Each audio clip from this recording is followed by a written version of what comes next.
বন্ধু যখন শত্রু, তার জলজ্যান্ত উদাহরণ হলো তৌহিদ আফ্রিদির এককালের বন্ধু রাহি। আফ্রিদির বাবাকে যেদিন গুলশান থেকে গ্রেফতার করে, ঠিক সেদিন রাতেই আফ্রিদি পালিয়ে নোয়াখালী চলে যায়। সেখানে গিয়ে উঠে তার এককালের ঘনিষ্ঠ বন্ধু রাহির বাসায়। কিন্তু মজার বিষয়, এই রাহি গোপনে সব তথ্য বাহিরে পাচার করতেছিল, তার অবস্থান, তার পরবর্তী প্ল্যানিং। যখন তৌহিদ আফ্রিদি বিষয়টা আঁচ করতে পারে, ঠিক তখন আবার নোয়াখালী থেকে পালিয়ে বরিশাল আসে। কিন্তু ততক্ষণে অনেক দেরি হয়ে যায়। রাহি দেশের একজন সুনামধন্য সাংবাদিককে সব ইনফো দিয়ে দেয়। তার উদ্যোগ শেষ পর্যন্ত আফ্রিদিকে বরিশাল থেকে সফলভাবে গ্রেফতার করতে সক্ষম হয় ডিবি।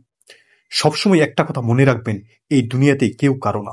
আপনি যাকে ঘনিষ্ঠ বন্ধু ভেবে চলতেছেন, দিন শেষে সেও একবার আপনার পিছনে বাঁশ দিয়ে দিবে। তবে সবশেষ অবশ্যই আমি রাহিকে ধন্যবাদ জানাই দেশের একজন নামকরা চোরকে ধরিয়ে দেওয়ার জন্য।